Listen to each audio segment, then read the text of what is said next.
Sri Gurubhyo Namaha. Warm welcome to you all in India and abroad. We will start our program with a prayer song by Parur, Dr. Harini Srivatsa. Namaste to everybody. Today's prayer, as per Gariyali ma'am's request, is going to be Nagendra Haraya. The reason for singing this is this prayer is a part of every Kashmiri household and it is recited every day. So she wanted to make that as a custom for our program today. So I'm reciting this prayer. Om Namah Shivaya, Shivaya Namo. Om Namah Shivaya, Shivaya Namo. Om Namah Shivaya, Shivaya Namo. Om Namah Shivaya, Shivaya Namo. Nagendra Haraya, Trilochanaya, Bhasmangaragaya, Maheshwaraya, Nityaya Shuddhaya, Digambaraya, Tasmai Nagaraya, Namah Shivaya. Om Namah Shivaya, Shivaya Namo. Om Namah Shivaya, Shivaya Namo. Mandakini Salila Sandana Sarchitaya, Nandishwara Pramathanata Maheshwaraya, Mandara Pushpa Bahu Pushpa Supujitaya, Tasmai Makaraya, Namah Shivaya. Om Namah Shivaya, Shivaya Namo. Om Namah Shivaya, Shivaya Namo. Shivaya Gauri Vadanabja Vrinda, Suryaya Dakshadvaranashataya, Srinilakantaya Vrishadvajaya, Tasmai Makaraya, Namah Shivaya. Om Namah Shivaya, Shivaya Namo. Om Namah Shivaya, Shivaya Namo. Vasishta Kumbhodbhava Gautamaya, Munindra Devarchita Shekharaya, Chandrarka Vaishwanara Lochanaya, Tasmai Vakaraya, Namah Shivaya. Om Namah Shivaya, Shivaya Namo. Om Namah Shivaya, Shivaya Namo.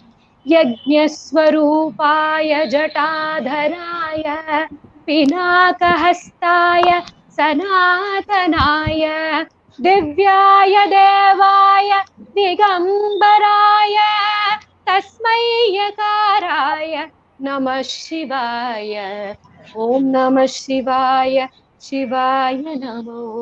ओम नमः शिवाय, शिवाय नमो. पंचाक्षरं मितं पुण्यं यः पठेत् शिवसन्निधौ शिवलोकमवाप्नोति शिवेन सह मोदते.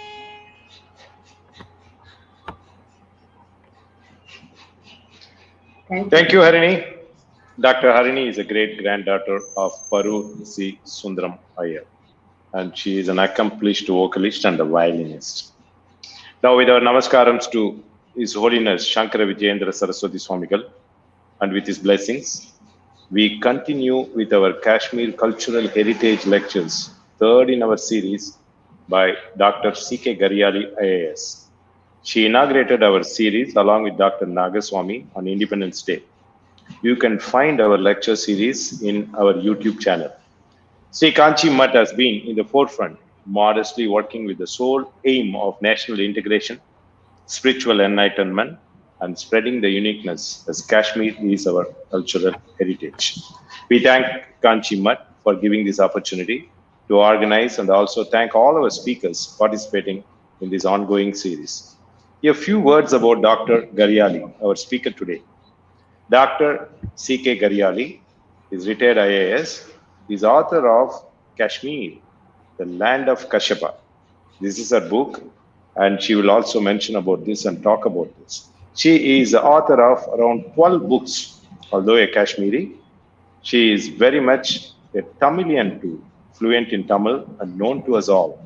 She is well known as former secretary to governor, and she was secretary to Chief Minister Tamil Nadu twice. This is a short bio, as Google search leads to 28 pages if you Google C.K.Gariyali. I'm sure you will have so much to explore about her in YouTube after these lectures. Madam Gariyali, please take over. Thank you very much. Um, uh, Thanks a lot for giving me this opportunity. Thank you, Swamiji. Thank you, Shakramat. And to begin with, I want to talk about, because we had this lovely song by Harini, I thought we begin with talking about Shankaracharya, the Adi Shankara.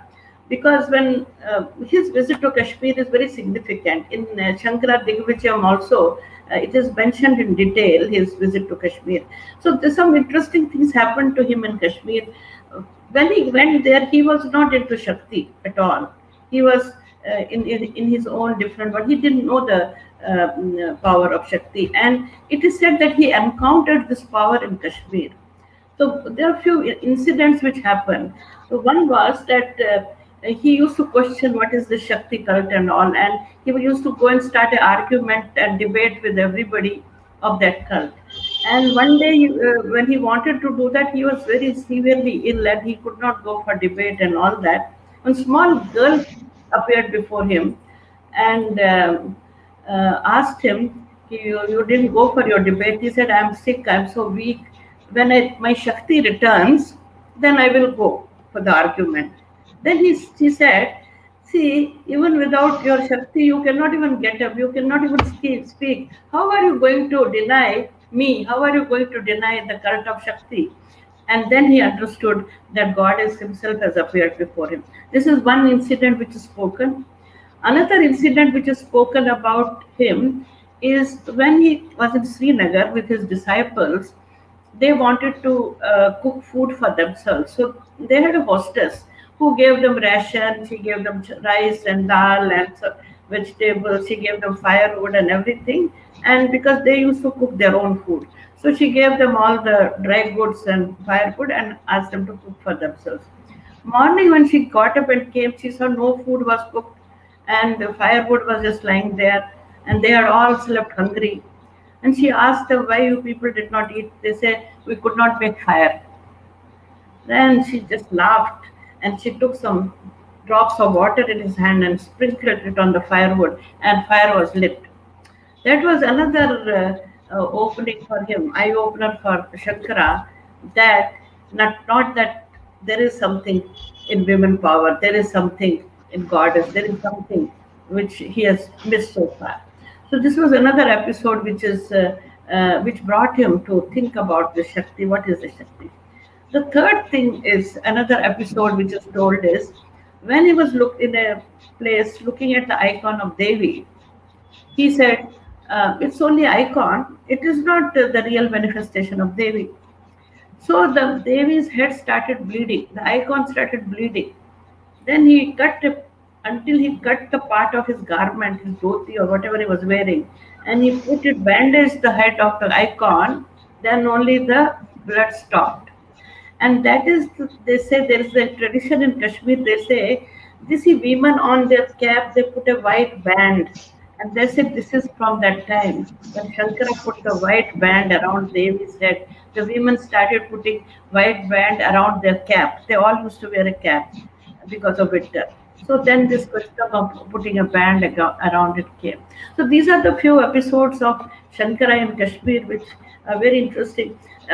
Thing is that he is the first person to visit Sharda Peeth, first scholar from South who reached Kashmir.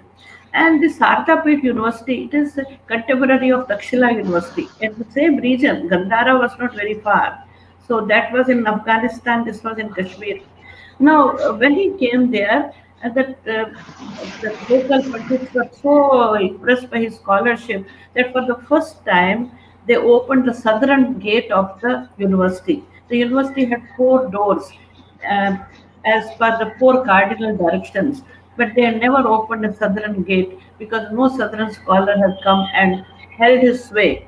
And they learned about the scholarship of Shankara. They opened the southern gate and they made him sit on the, the chair of the university, which is called Sarva Jnana Peetha.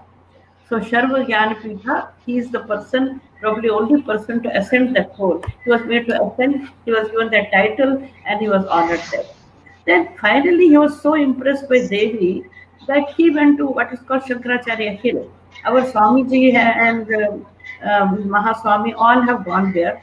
And this Shankaracharya Hill, was called Gopadri Hill then. He went there, he lived there, and that is the place where he has written his Sondari Lahari. The Sundarya Lahari, written by Adi Shankara, was written on the top of that hill in praise of goddess. And he wrote composed another book of verses, which is called Sharda Bhajan Mala, something like that. So all this work he did in praise of Devi, and now we have named that hill as Shankaracharya Hill, and there is a icon of Shankaracharya there.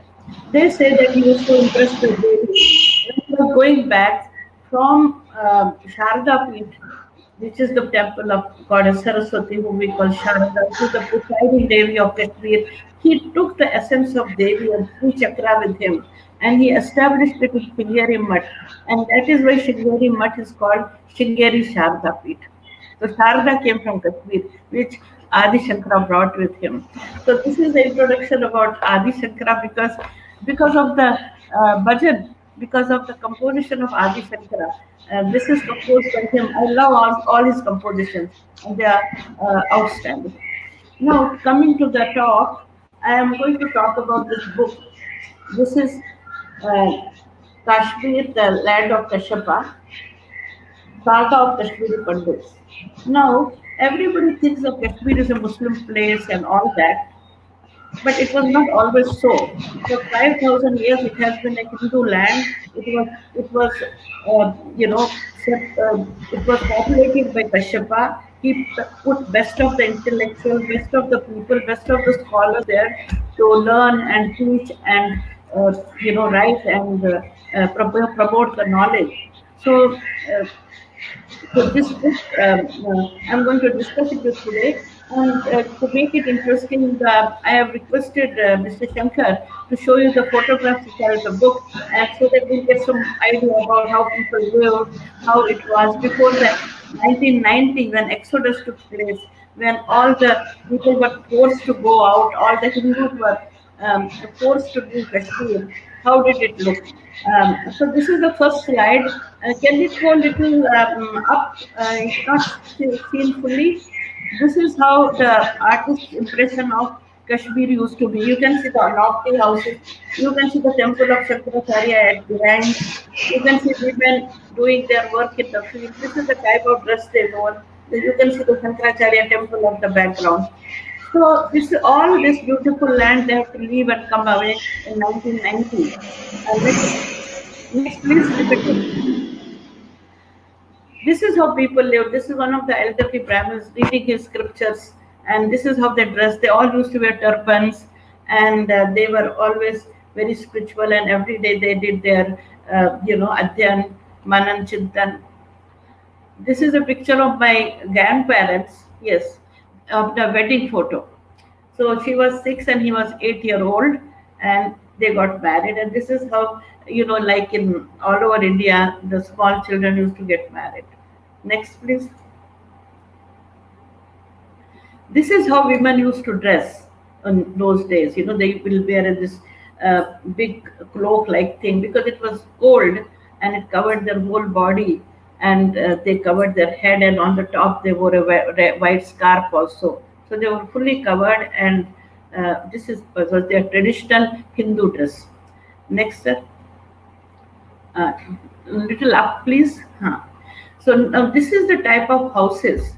We had this mud and brick architecture, beautiful architecture, something similar in Nepal also they have, and beautiful woodwork, balconies, windows, trellis jalis, and it used to look beautiful. This is the type of houses people left and came away. 1990, 6 lakh people left Kashmir who used to live in houses like this, and then they have to live in tents and refugee camps, and some of them are still there.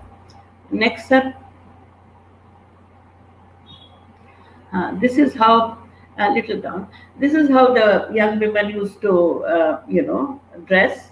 This is a unmarried girl, and the wearing similar type of clothes, but, little more casual. Next, sir. This is the portrait of a young man. They also wore, turbans. Like in South, also Brahmins used to wear turbans, and they put their pattu, the vermilion marks, sindoor on their forehead. Next, this is a married woman, and married women wear these long earrings, which is a symbol of marriage. So, and you can see the white band on her head, on the top of cap. This white band, which we say comes from the type of Shankara, so that she's wearing, and this long earrings. There is interesting thing when Shankara wrote Sodhre Lahiri, there is a description of Devi's earrings. And people say he was inspired of these Kashmiri women wearing these long earrings, because Devi's images were also like that, no? Because that was the culture. So Devi was also married to Shiva. So she also wore long earrings. So he has, I believe, he has described the kundals of Devi in Saundari Lahiri. Next, please. This is a group of scholarly Brahmins. Next. This is how a typical grandfather and grandchild. Next, please. This is the grandmother with her grandchild. This is how they used to dress. I wanted to give us some idea how they used to dress. And they all wore headgears, and they all wore these long gowns. This is the sacred thread ceremony of a child. So the only men are there. So after the homam and all, they have taken this group photo of a sacred thread ceremony. Next.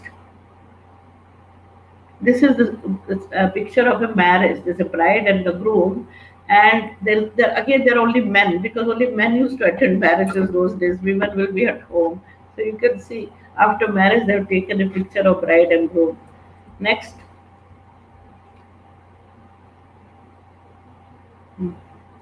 Next, please. This is also a group of Brahmins. This is the people writing. They were all scholars. They're working on manuscripts. So these are all 3 scholars working on manuscripts. I just want to tell you that maximum number of treaties in Sanskrit were written in Kashmir. Out of 24 treaties which we have, 22 were written in Kashmir. So that was a big center of learning, and the amount of work and knowledge they produced is nowhere else in India has happened. Next, please. Next. Again, you see this gown which grandfather is wearing used to be so large that you could keep a child inside your dress. So this child is inside his grandfather's dress and is peeping out of the front part of the collar. So next, sir. This is a lady preparing for Shivratri Puja. For us, Shivratri is a very big festival, and these small little pots contain food.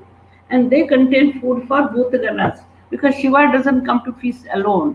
He also brings his Ganas with him. So his number of small pots are Gana, and the big pot is Shiva and Parvati. And these little ones are his baratis, his marriage party. Next. Again, this lady is sitting in her garden in the sun in winter. Next, sir. Next one. So these fire pots used to be, even today they are used in Kashmir, because this is like a mobile heater. In this is a basket in which there is a terracotta bowl in which you put charcoal, and you carry it everywhere so that you don't feel cold. So you keep it next to you. You put it in your bed. Olden days there was no heaters, but even today they are used. And this is a group of children with their fire pots. Next. This is again a young lady sitting. And next one, sir. Next one. This is how a aristocratic Brahmin will look at those days, who was working in a court or something like that, a courtier. So they will appear like this. Next. This is the picture of last Maharaja Hari Singh, who, because of his delay in abdicating to India, all this big problem arose, and finally he joined India, but was a bit too late. By the time the Jinnah had sent his army and attacked Kashmir and all, and we have the problem is still continuing because we had a ceasefire, and whatever territory they had, they kept, and whatever territory we had, we kept. But they have not stopped interfering, and the problems are still going on. So this is the last Maharaja, father of Yuvraj Karan Singh. Next. This is the Women's Home Guard, which was started in the wake of 1947 attack from Pakistan. So they used to defend their own areas, and Jawaharlal Nehru is inspecting that, and women's this Home Guard. Next. This is my mother, who is founder of our charity, which has published this book. We do a lot of charity with the Kashmiri refugees also, who are still living in refugee camps after 30 years. And my mother was the founder of that charity. We call it Saraswati Educational, Cultural and Charitable Trust. This is Kashmiri New Year being celebrated in Delhi when Nehru was Prime Minister. So my mother and aunt and my younger brother are there. I am somewhere there, not seen. So till China war happened, when after we lost the war, Nehru became very depressed, and he stopped coming for any of such social functions. Before that, he used to regularly come and attend the celebration of Kashmiri New Year at Constitution Club. We used to have the celebration. So this is one of the celebrations which happened in 1956 or 7. Next. Next slide, sir. Okay. Next, Shankarji, next picture.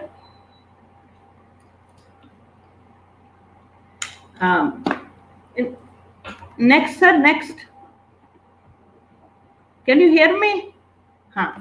Now, this is these are the pictures of Kashmir, the Srinagar city. And this is the area where most of the Hindus live. This is called Second Bridge, Habba Kadal. And we had our temples there, and majority of them live there. It was a nice business area. There's a bridge called Second Bridge, and these big houses, and the background was a temple tower, seen small temple tower. They were all Hindu locality where people are no more there now. They have all left. Next, sir. And there are some more pictures of Srinagar which are there. Can you show some more pictures, sir? This is the artist impression of same Habba Kadal, that Hindu locality. Next. Next, sir. So, there were a lot of businesses. I visited a few days back, and the old shops were there, but the shopkeepers were telling it is not the same because they were patronized by Hindu community, and that community is not there. So their business is gone. So we have come next.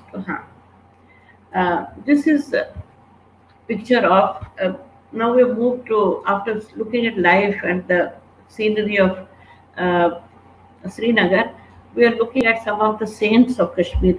This lady is Lalleshwari, a 14th century woman mystic saint of Kashmir.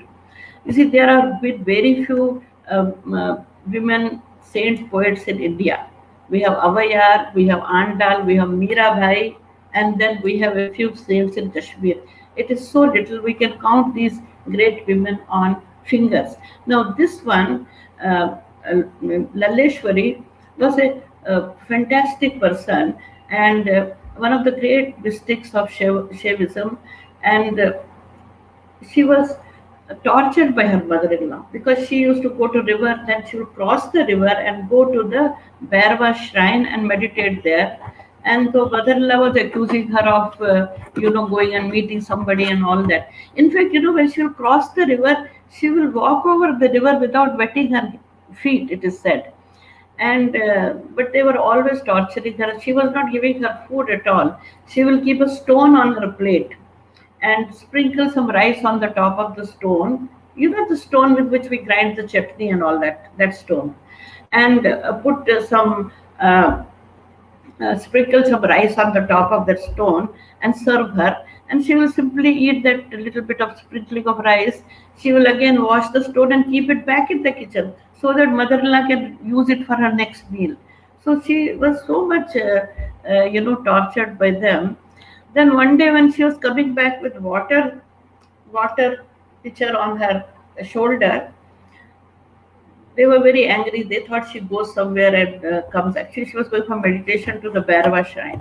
So the husband stood behind the door with the stick, and he broke the pitcher. When he broke the pitcher, the water did not fall. Pitcher broke, but water stood there. And she went and filled all the pots in the house, and remaining water she threw outside. Where she threw the water, where she threw it, a big spring came up, and that spring was there till from 14th century. That spring has been seen by people till 1926 also. So she was one of the greatest mystic saint. After that incident, everybody came to know she is not an ordinary person, and the crowd started gathering. So she left her husband's house and she became a sannyasi at the age of 24. She left. This is another woman said, please keep it, keep the image, please keep the image. This is another woman said of 17th century, which followed her, which is called Rupa Bhavani. So Rupa Bhavani, also the same problem. Because you see, when people are not able to adjust to these women who are so spiritual, because they don't want them to be ordinary, they want them to be gossiping, they want them to be doing all mundane things. Now she was every day, because you see, her father had got a boon from Devi. Her father was a great spiritual person, and from Mother Sharika, he got a boon that she will be born as his daughter.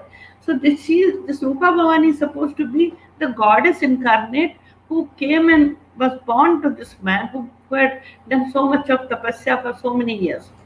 Now, after her marriage, again the same problem. She used to go every night to meditate in Devi's shrine at Hari Parbat, and the mother-in-law and all was not very happy. So they were, very unhappy. One day there was a festival, and her father sent a pot of payasam, kheer. A pot of kheer was sent to her in-laws' house, and her mother-in-law got very annoyed. She said, "Oh, what will I do with such a small pot of kheer? It can't be given to two people also." But so she told her mother-in-law, "You keep distributing, but don't look into the pot." So mother-in-law kept distributing. Hundreds of people were given, and it was still not getting over, and her hand was paining. And then finally looked into the pot, and pot was empty. So so many miracles happened in her life.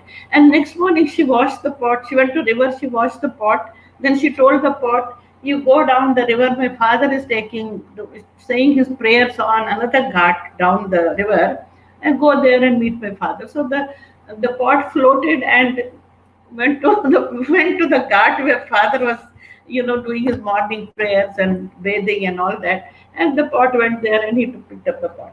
Now, there's so many miracles connected with the Rupa Bhavani that finally mother-in-law could not tolerate this kind of spiritual bent of mind and all, and she also left home, and her own father was her guru, and she spent 12 years each in 4 places doing tapasya, and she has also written beautiful poetry.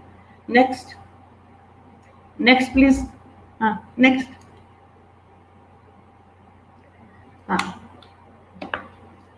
We have come to the Sharda Peeth, I think, or the Marthan temple. Maybe it's Marthan temple. So, other day, Dr. Nagaswamy told us about this Marthan temple.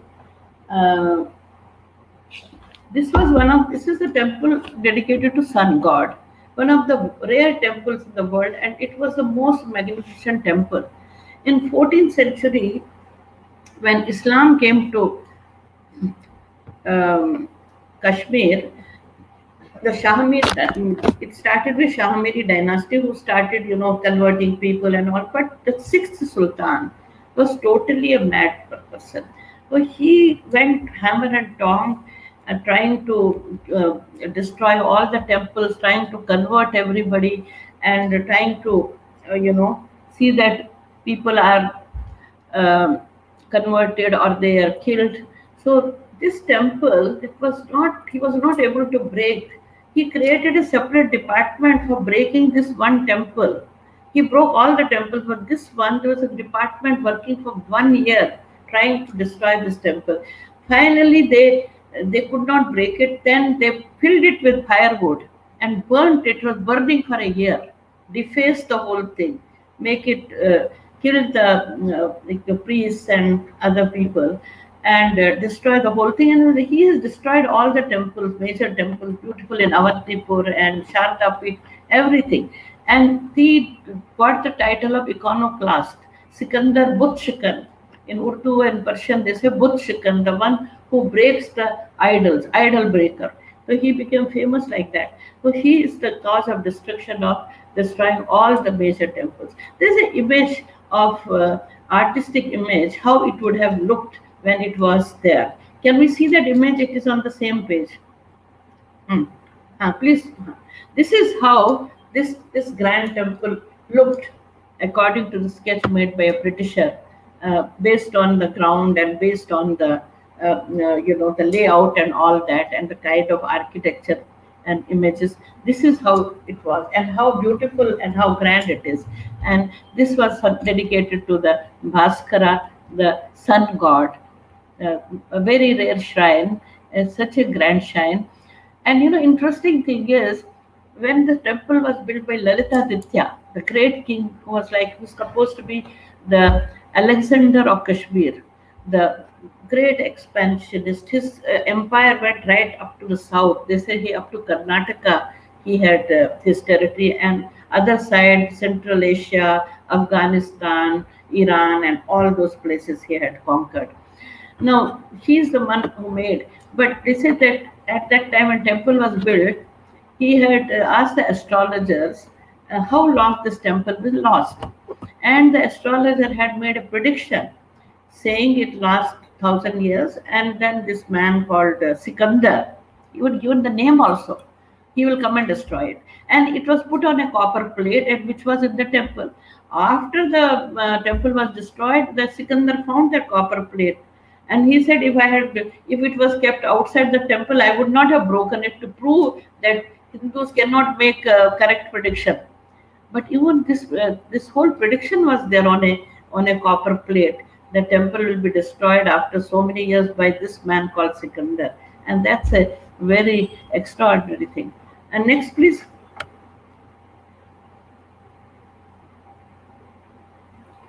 These are some of the images in Martan temple, which are, you can see what beautiful art it was, which is after destruction. Also few images here and there are there, which we can see. Next, sir. Next image. Yeah, this picture given by Dr. Nagaswamy. When he went to Kashmir, he has taken a lot of photos, and this is also from images, Hindu images of gods from some of the destroyed temples. This is a picture taken by Dr. Nagaswamy. Next. This is the picture of Sharda University. What I was telling you, Shankaracharya went there. He was ascended, the southern door was opened. And this is the place which is located in Pakistan now. It is because it went to the other side. And the next to it, the river which flows is called Krishna Ganga. It is said that Krishna has gone there, because Krishna went to Gandhar. This is all the route. Pandavas have come to Kashmir during Agyatwas. And Krishna has come to meet them. Krishna has come to attend a swayamar in Gandhar, where the Takshila was, which is very close. Afghanistan is only few hundred kilometers from this place. So the Krishna Ganga is named after Krishna, because Krishna has supposed to have come there where the Sharda University is there. Next. And this was the wonderful university, contemporary of Takshila, contemporary of Nalanda, And you see, you know that all these were destroyed by these fanatic Muslims. Nalanda also was destroyed by this Bakhtiyar Khilji, uh, because uh, they have no respect for anything other than what they know. Uh, this is the temples of Avantipura. Again, Dr. Rangaswamy has taken this picture during his visit.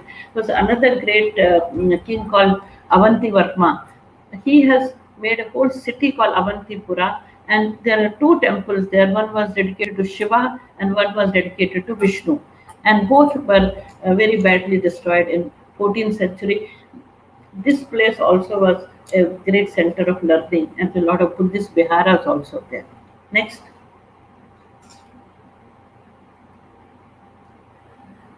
This is the hill called Hari Parvat, because uh, there is a temple of goddess Sharika there on this hill, and people circumambulate this hill just like we circumambulate the hill at Tiruvannamalai, just like that. So this is Hari Parvat, a sacred mountain for us. Next, sir. Hmm. This is a temple there, temple of Devi at this Hari Parvat, and this Devi is called Sharika. The cult of Devi is so strong that three Devis are, each Kashmiri family is having owing alliance to one of the Devis. So some people belong to Sharika, some people belong to Kheer Bhavani, and some people belong to Goddess at Kriv. Each family has a Devi, which is their presiding Devi of the family, and they all there is strong Devi cult in Kashmir. Next. This is the temple of Shankaracharya. This is the Gopadri hill where Shankara has written his Sundari Lahari. And now this is called Shankaracharya hill. This is called Shankaracharya temple. Next.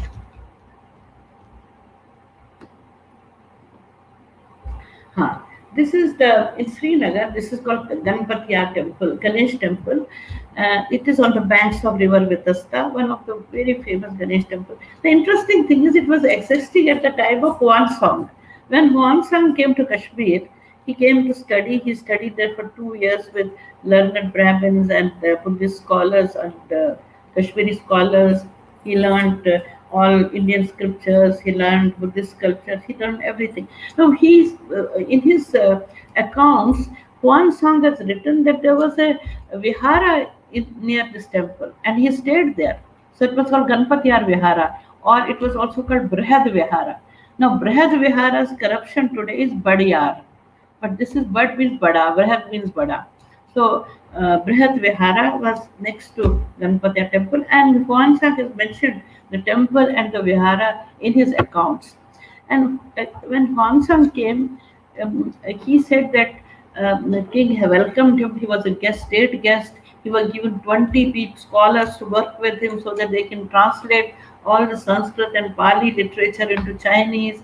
And he was carried so many books, back to China. So all those things he has written very beautifully about Kashmir, that he learned from at least 20 to 50 scholars were teaching him. Next.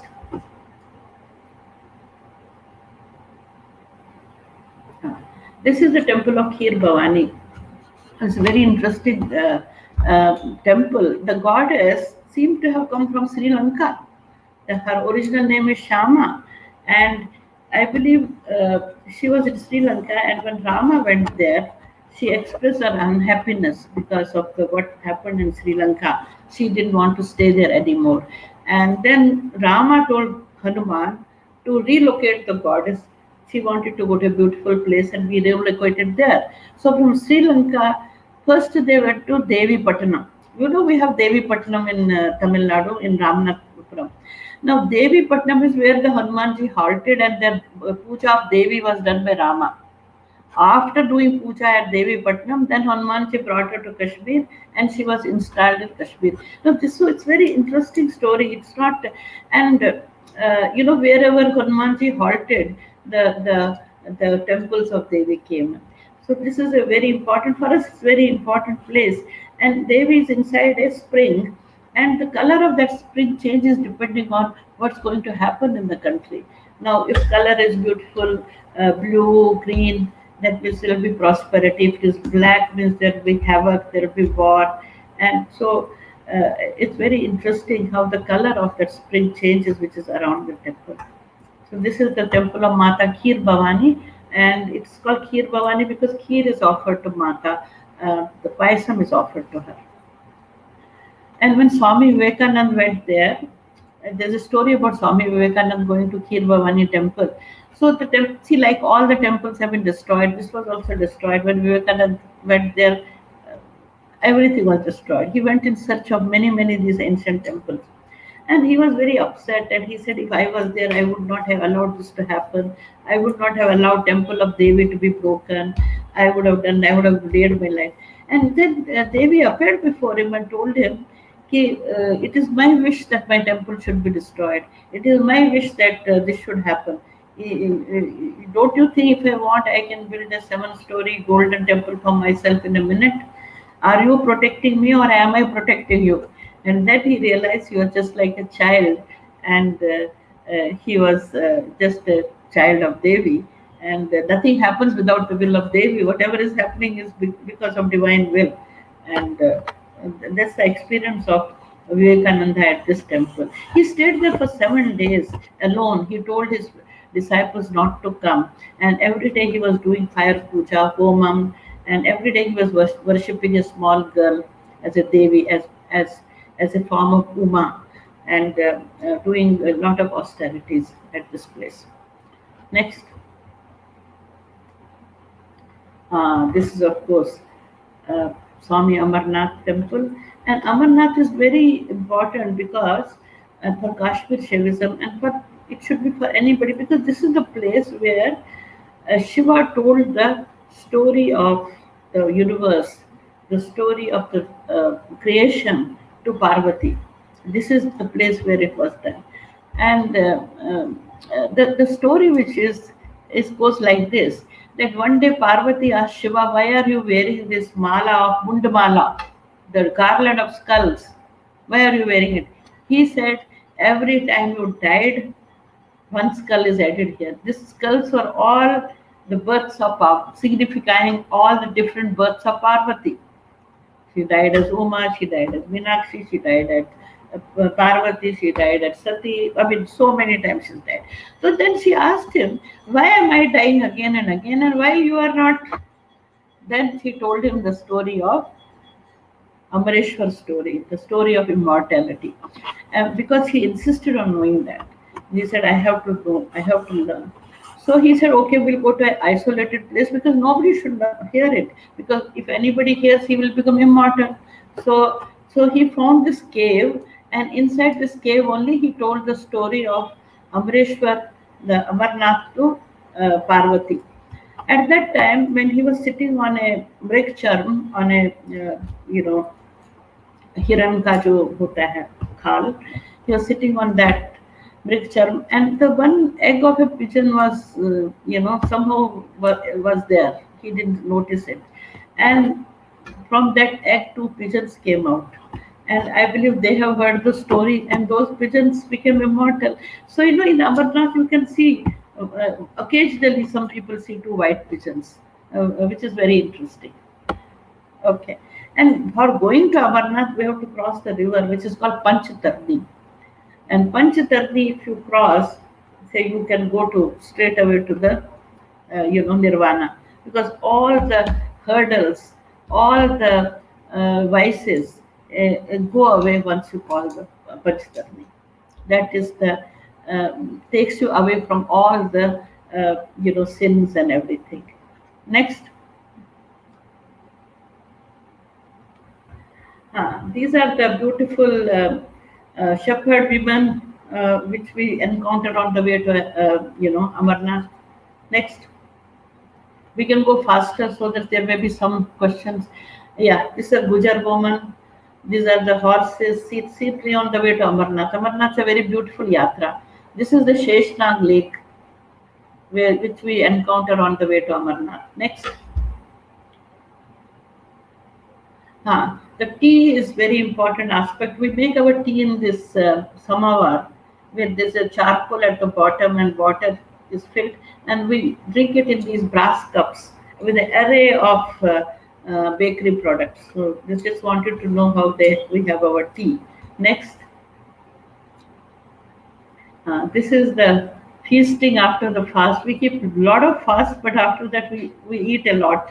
It's big. It's like a feast, The fasting food is like a feast. Next. Uh, please go up. Please go up. Little up. This is the picture of when artist has made this painting. This is about Exodus. How they burnt the houses and how people had to leave the place and all. So this is the picture of Exodus done by an artist called Pankaj Rana. Next one. You're coming now. The great culture we have to leave and come. This is a woman in a refugee camp in Jammu. Old people had miserable time because they were not used to the heat and dust of Jammu. Next is also another elderly lady suffering in the refugee camp. And thousands of old people died in the refugee camps because of snake bites, because of heat, because of heat wave. They could not tolerate because of relocation, and they passed away. Next. Yes. They're coming from those lofty places. They had to live in these tents initially till they were able to. And there are still about 40,000 people living in Jammu in small tenements like thing made by government. Now the tents are not the small tenements. They're still living. But 40,000 people are still not rehabilitated. Whereas those who are better educated or have some background or have jobs, they were able to go to different parts of India and rehabilitate themselves. But those who are petty shopkeepers or small farmers or not had much education, they are still suffering and they're still living.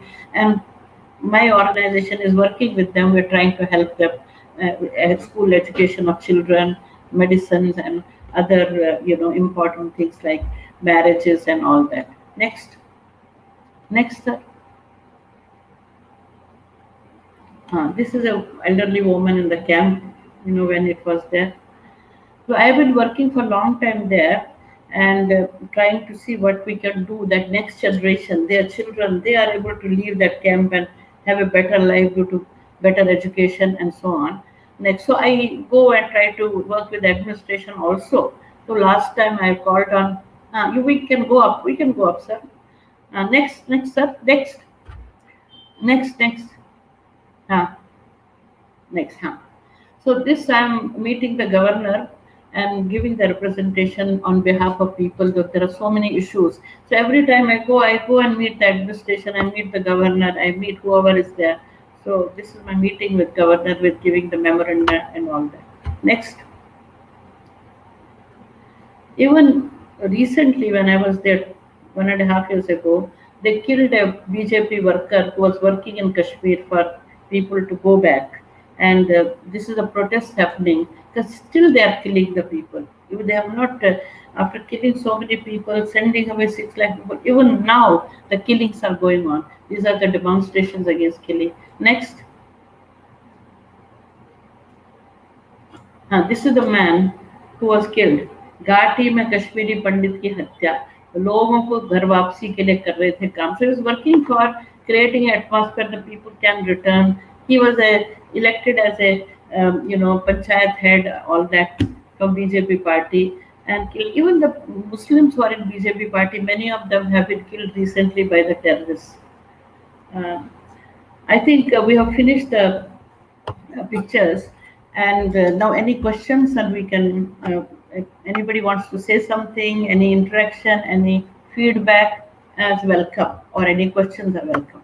For remaining time, whatever we have. If you have any questions, you can type on the message board.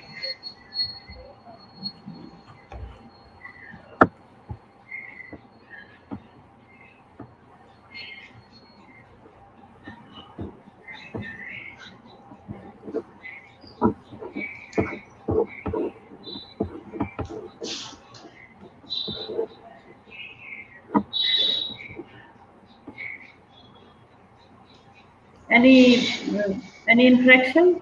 Anybody would like to express their views or anything?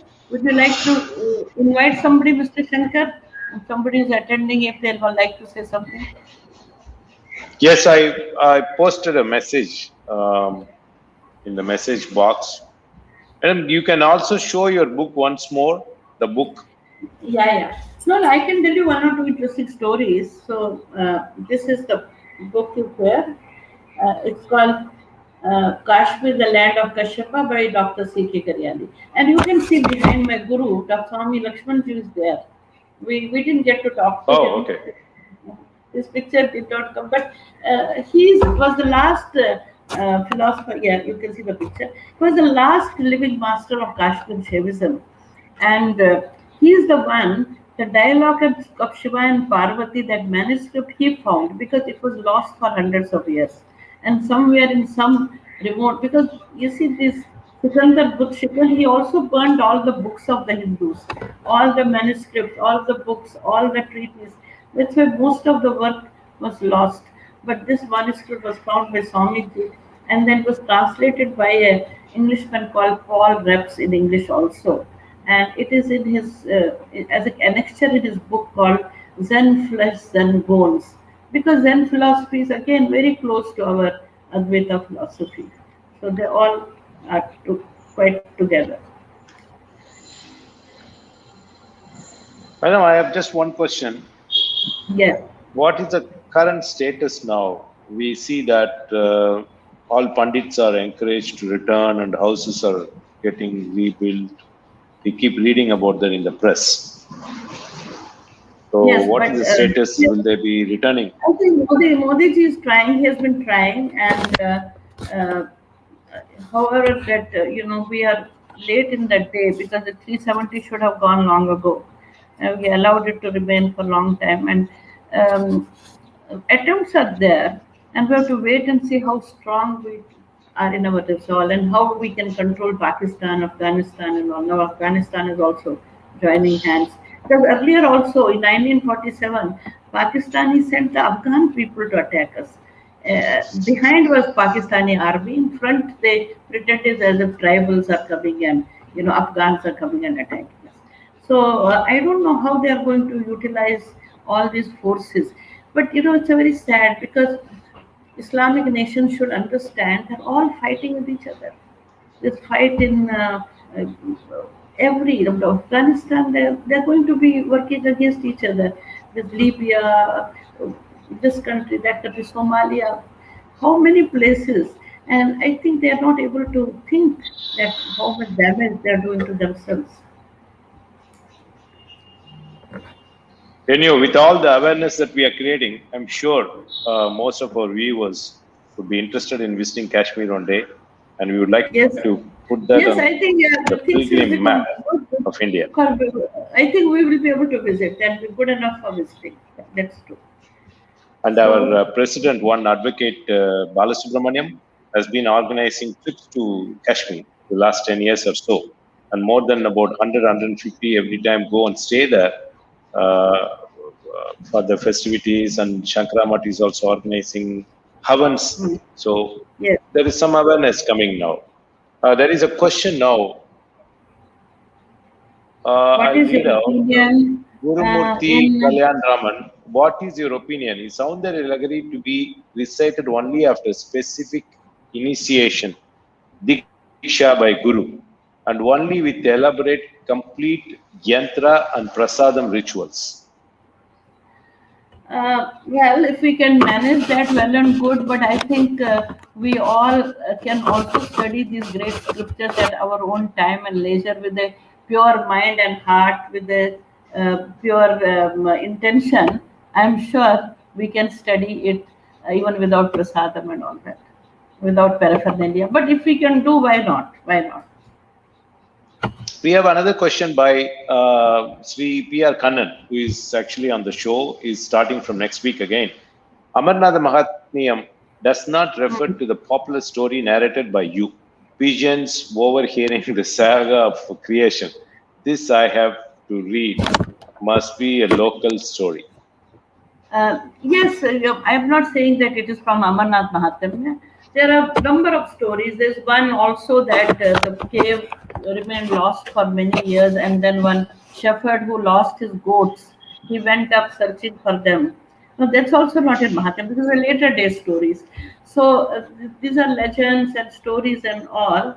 Um, but there is, but some of these stories come from old references also. Yeah. So if there are Because no Kannanji would questions, have studied. Mm. Kananji, you are saying something, madam? Kannanji would have studied these things in much detail, and I agree with him. These won't be in the ancient texts; they are later day editions. But then I have written all the stories which I've heard. Okay. Mm. Very nice. If you don't have any more questions, we'll conclude today's session. Thank you very much, Thank you. madam. I'm sure we will have more sessions, and this is an ongoing Saturday meetings. And the next Saturday, that is September 4th, we'll have Sri Kannan and Rajat Arangini. Then, depending on your schedule, we would like to have you back. And if you want to talk anything further, we can reschedule one Saturday Yes, again. I can talk about the books. There are few books which are very interesting in Kashmir. One is Neelmat Puran, another, of course, Raj Tarakni Kandanji is talking, and there's another one called Katha Sarit Sagar, which is people don't know that it was produced in Kashmir.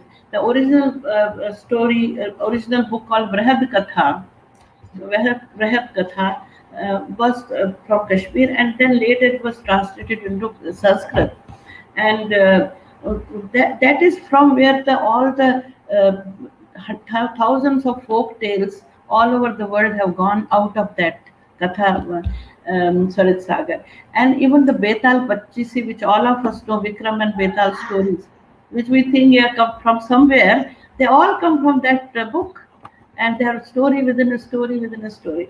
So I can talk about a couple of books which and what they say. I mean something different, which or some interesting stories about there's a belief that Christ was in Kashmir after he rose from the dead. He didn't die.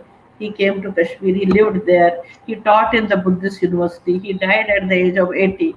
That's another. So I have all these things. There's a place where we think is a tomb of Christ. So I can talk about these things. I have interesting things to tell. May not be That's good. scholarly and may not be so authentic, but interesting. Very Thank you. nice. Thank you very much. And we will like to have you sometime soon. And we want to thank Thank you. you all for listening, and also VDSP for streaming this. Thank you.